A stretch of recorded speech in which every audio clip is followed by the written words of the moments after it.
Itong batis na to ay sa Puerto Princesa sa Palawan. Nilagyan ng may-ari ng intake pipe, yung kulay blue, at saka supply pipe patungo po sa ramp pump. Model MF10 po ang binili ng may-ari mula po sa Hillman Ramp Pump and Enterprises. At noong March 3 ay nakarating na yung ramp pump. Ito yung model MF10. Yan.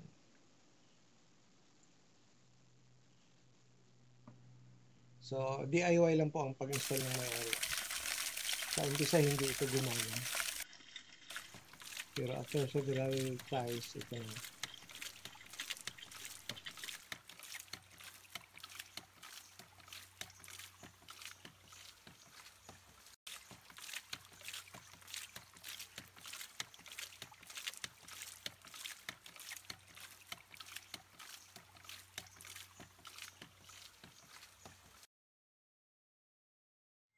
Good morning, sir.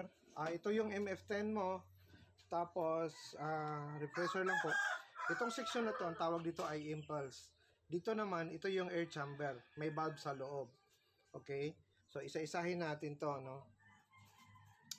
Yung stopper flange niya, nasa ibabaw. Ganito. Tapos may rubber. Tapos meron siyang PVC spacer. Yan, makapal. Yung isa doon, manipis. Tapos meron siyang flange. Tapos, ito yung rubber bumper plunger niya, no? Ito yung plunger rod niya. Meron siyang rubber bumper, may counterweight. Okay. Ganyan po. Tapos, meron siyang entry hole flange. Ito. At the same time, ito po yung stopper, no? Dalawang ganito, yung isa nasa loob. Okay, so mag-start tayong asimbolin nito.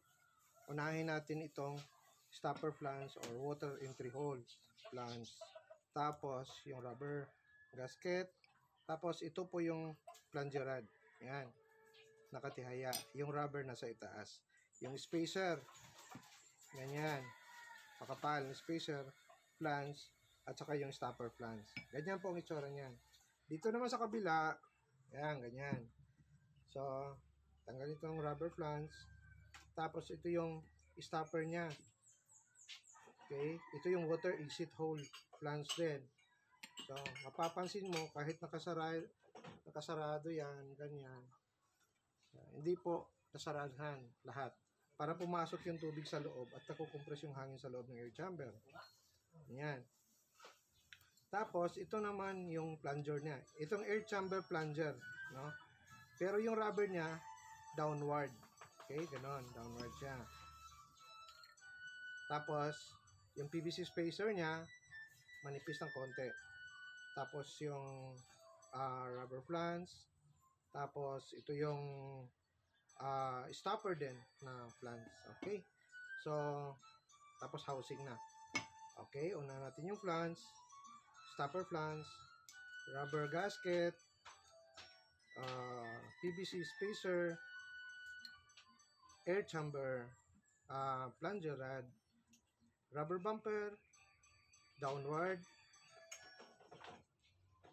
rubber flange, gasket, stopper, water exit hole flange din ang tawag nito. Tapos yung rubber.